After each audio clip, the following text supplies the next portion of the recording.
नमस्कार साथियों, मैं डॉक्टर राकेश प्रजापति आप लोगों के बीच एक बार फिर से हूँ। साथियों, एक पाखंडी बाबा ही कहूँगा मैं तो, ऐसे बाबाओं को और कुछ नहीं कहा जा सकता। एक बाबा की वीडियो देख ली होगी, नहीं देखी हो तो मैं आपको दिखा रहा हूँ। देख लीजिए कि बाबा क्या आप लोगों के और समाज के बारे में टेस्ट कर रहे थे ना। हाँ सही बता, मुर्गा बन जा, बन मुर्गा, नाउ गई का सही से बन मुर्गा। तुम नौआ हो, 36, हम बाबना है, जाना तो तुमसे कई संख्या बड़े हैं, बावन कदम से। बैठ जाओ, आओ। जब हम नहीं रहे तब 36 की चलत, जब हम बैठे तो ना हुई रहे, पंडित रहे। साथियों, इस वीडियो के आधार पर आप समझिए ये बाबा कौन है, कहां के हैं और इन्होंने क्या बोला, ये तो आप लोगों ने सुन ही लिया होगा। ये बाबा एक व्यक्ति को मुर्गा बनाते हुए कह रहे हैं कि बैठ जा, मुर्गा बन जा, तू नौआ है, मैं बामन हूं। नौआ का मतलब 9 से गिनती से था उनका, या पता नहीं किससे था, मुझे नहीं पता। फिलहाल तो वर्ण व्यवस्था से ही था। वही भारत की वर्ण व्यवस्था जिसने ऊंच नीच, स्पर्शता, एक दूसरे के साथ ना बैठना, एक दूसरे के साथ ना खाना, ये अस्पृश्यता का ही परिणाम था। ये बाबा जिस प्रकार से कह रहे हैं मुर्गा बन नौआ, मैं बामन हूं, तू नौआ है, हम तुझसे बहुत ऊंचे हैं, हम तुझसे नंबरों में भी बहुत ऊंचे हैं, वो 9 और मैं बामन, तो 9 और 52 का अंतर कितना होता है। इनका नाम मध्य प्रदेश के हैं, जहां से एक और पाखंडी बाबा बागेश्वर बाबा आता है, वहीं का ये भी हैं। इनका नाम स्वयंभू सरकार, पंडेश्वर सरकार कहते हैं ये अपने आप को।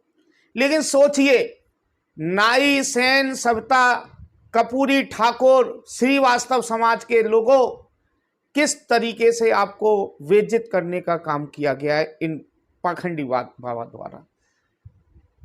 आखिर ने ये अधिकार किसने दिया कि सेन, सविता, श्रीवास्तव, नाई समाज के लोगों का, ठाकुर समाज के लोगों का इतना अपमान ये कर सके।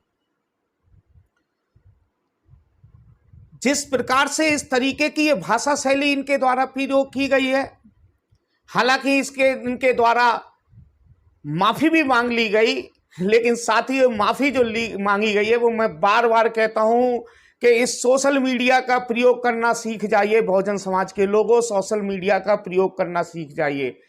हम जैसे लोग, नेशनल दस्तक जैसे लोग, नेशनल जनमत जैसे लोग, बहुजन 85 जैसे लोग, एक्टिविस्ट जैसे लोग, दिलीप मंडल जैसे लोग, आरपी गौतम जैसे लोग, ना जाने कितने लोग ऐसे हैं, लक्ष्मण यादव जी जैसे लोग हैं, इन मुद्दों को लगातार उठाने का प्रयास करते हैं। और ये सोशल मीडिया का ही कमाल था कि इन बाबा को जैसे ही ये सोशल मीडिया पर वायरल हुए, इन्हें वायरल के बाद माफी ही नहीं मांगनी पड़ी, बल्कि 12 मिनट तक ये लगातार नाई, सेन, सविता पर बोलते रहे। और 12 बार बोलने पर लगभग 14 से 15 बार इन्होंने नाई, सेन, सविता समाज से माफी मांगने का काम किया।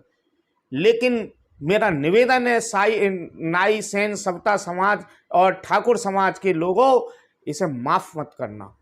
FIR कराइए ऐसे लोगों के खिलाफ, और नहीं करा सकते तो कम से कम अपनी माता बहनों को, बच्चों को और आप स्वयं इनकी ऐसी कथाओं का विरोध करने का काम करें। क्योंकि जिस तरीके से अगर आप इनका विरोध नहीं करेंगे तो निश्चित रूप से ये जो है आपको इसी तरीके से आगे भी अपशब्द प्रयोग करने का प्रयोग करेंगे। मेरा विशेष रूप से हमारा देश, भारत संविधान से चलता है, और संविधान भारत का ये कहता है किसी भी व्यक्ति पर लिंग, मजहब, धर्म, रंग, जाति के आधार पर, आर्थिक आधार पर किसी भी व्यक्ति के साथ पक्षपात नहीं किया जा सकता। ये भारत का संविधान कहता है। तो ये हक इन्हें कैसे दिया गया? इस प्रकार के पाखंडी बाबाओं की कथाओं में अपने बच्चों को जाने से रोकें, अपने बच्चों को शिक्षा पर लगाएं, अपने बच्चों को उज्जवल भविष्य बनाएं, अपने बच्चों को वैज्ञानिक तथ्यों की जानकारी दें, अपने बच्चों को वैज्ञानिक बनाएं, लेकिन इस पाखंड और अंधविश्वास से हटाने का काम करें। और मैं बताना चाहता हूं, ये अकेले नाई सेन सविता समाज श्रीवास्तव समाज ठाकुर समाज का ही के साथ नहीं होता है, ये आए दिन भिन्न भिन्न जातियों के साथ होता रहता है। थोड़े दिन पहले एक बाबा स्वामी प्रसाद मौर्य को गाजर मूली वाला बता रहे थे, गाजर मूली वाला, साग सब्जी वाला बता रहे थे। तो ये लोग वो लोग हैं जो देख लीजिए माननीय अखिलेश यादव जी का ही क्या किया इन बाबाओं ने कि किस तरीके से उस महल को गंगा जल से धुलाने का काम किया। मतलब ये बाबा लोग जो हैं, इस तरीके की जिस तरीके की नफरत हम लोगों के बीच, क्या आप उसने माफी मांगते समय ये कहा कि मेरी ऐसी कोई भावना नहीं थी? अगर भावना नहीं होती, सोचिए किसी व्यक्ति के दिल में जब तक ये बातें नहीं होंगी, क्या वो बातें वापस आ जाएंगी? नहीं, जो दिल में होता है वही जबान पर आता है। आप समझ लीजिए, जो दिल में होता है वही जबान पर आता है, बगैर दिल में हुए जबान पर आ ही नहीं सकता।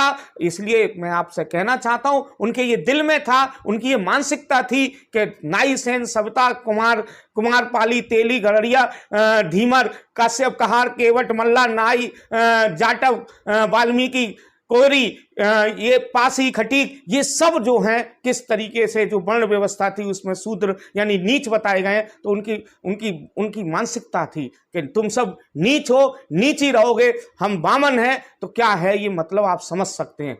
साथियों, बस निवेदन यही है कि अपने बच्चों को, अपने परिवार की महिलाओं को, अपने रिश्तेदारों को, अपने सगे संबंधियों को रोकें ऐसी कथाओं में जाने पर, क्योंकि जब इनके कथाओं में नहीं जाएंगे तो इनकी दुकानें बंद हो जाएंगी। और एक बार आपने इनकी दुकानें बंद कर दी तो निश्चित रूप से ये हम लोगों का सम्मान करना शुरू कर देंगे। अभी थोड़े दिनों पहले मैंने एक वीडियो भी बनाई थी कि आपके सुरेश ठाकुर जी थे, जो हमारे मुख्यमंत्री हैं प्रदेश के, योगी आदित्यनाथ, उनकी हमशक्ल थे। उन हमशक्ल के जो थे उनकी हत्या कर दी जाती है। लेकिन अफसोस की बात है, केवल उस वीडियो को 600 लोगों ने देखा है अभी तक। क्या इस पूरे प्रदेश में 600 ही नाई सेन श्रीवास्तव रहते हैं? क्या पूरे प्रदेश में 600 ही नाई सेन श्रीवास्तव रहते हैं? वो वीडियो हर नाई सेन श्रीवास्तव के मोबाइल में जानी चाहिए थी। लेकिन आप लोग घर पर बैठ करके इतना भी नहीं कर सकते कि वीडियो को शेयर कर सकते हैं। ये वीडियो हर नाई सेन श्रीवास्तव के बच्चे के मोबाइल में जानी चाहिए, तब लगेगा कि हाँ आप लोग समाज के प्रति जागरूक हैं। आप लोगों का दुख है, आप लोगों का दर्द है। एक नाई सेन श्रीवास्तव का पूरे ठाकुर समाज के लोगों के मोबाइल में ये वीडियो पहुंचेगी, तब लगेगा कि हाँ आप लोग अपने समाज के प्रति सजग हैं। बताइए, आपके समाज के सुरेश ठाकुर की हत्या कर दी जाती है, आपको नीच बता दिया जाता है और आप चुप हैं, आप साइलेंट हैं, आप कुछ कर ही नहीं रहे, आप वीडियो को शेयर भी नहीं कर सकते, आप लोगों अपनी आवाज को उठा भी नहीं सकते, आप अपनी आवाज को किसी तक पहुंचा भी नहीं सकते। क्या करेंगे, क्या हो जाएगा? तो मैं बार बार कहता हूं कि अगर मैं ही नहीं कहता हूं, ये शंभू कुमार जी बार बार कहते हैं कि मैंने एक कहा है कि अगर इसी तरीके से हम रहे तो आने वाली जो बच्चे हैं, हमारी आने वाली जो पीढ़ियां होंगी वो गूंगी पैदा होंगी। पैदा गूंगी नहीं होंगी, इसको अन्यथा मत लीजिए कि गूंगी पैदा होंगी। मतलब वो बोल लेंगी खूब, लेकिन घर में ही बोलेंगी, इधर दोस्तों में बोलेंगी, लेकिन अपने ऊपर हो रहे अत्याचार, अन्याय और शोषण के खिलाफ नहीं बोलेंगी, क्योंकि आप लोग नहीं बोल रहे हैं। जब आप लोग नहीं बोल रहे हैं तो बच्चा अपने माँ बाप से सीखता है, अपने परिवार से सीखता है, अपने समाज से सीखता है। जब समाज नहीं बोलेगा, परिवार नहीं बोलेगा, आप नहीं बोलेंगे, तो आने वाली जनरेशन भी गूंगी पैदा होंगी। बहुत बहुत धन्यवाद। ये वीडियो अगर सबका श्रीवास्तव सेन सविता समाज के घरों में पहुंच जाए तो निवेदन यही है कि ऐसे पाखंडी ढोंगी बाबाओं के कार्यक्रम में नहीं जाएं। बहुत बहुत आभार, बहुत बहुत धन्यवाद।